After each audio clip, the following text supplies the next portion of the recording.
HSC লেভেলে অনেককে দেখেছি মিশ্রণ এবং দ্রবণ নিয়ে তালগোল পাকাতে। তাই আজকে মিশ্রণ এবং দ্রবণ নিয়ে জানব।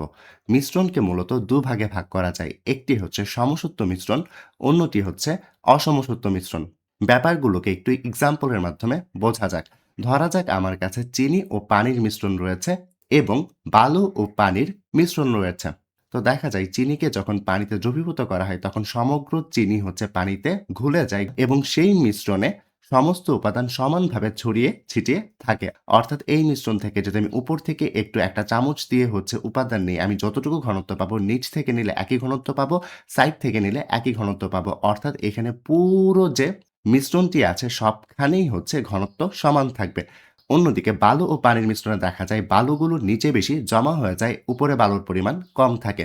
অর্থাৎ উপর থেকে আমি যদি ১ চামচ এখান থেকে মিশ্রণ নিই, আমি যতটুকু বালুর ঘনত্ব পাবো তার থেকে নিচে আমি বালুর ঘনত্ব বেশি পাবো। অর্থাৎ এই ক্ষেত্রে যে মিশ্রণটি অর্থাৎ অসমসত্ব মিশ্রণে সেখানে দেখা যাচ্ছে উপাদানগুলো সম্পূর্ণভাবে একসঙ্গে মিশে থাকছে না।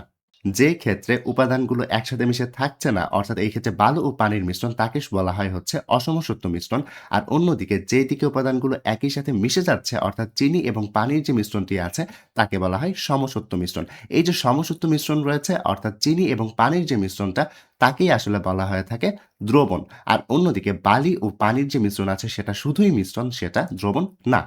অর্থাৎ এই ক্ষেত্রে চিনি এবং পানির যে মিশ্রণটি আছে তাকে আমরা দ্রবণ বলতে পারবো। অন্যদিকে বালু ও পানির যে মিশ্রণ আছে সেটি দ্রবণ হবে না, শুধুই মিশ্রণ হবে।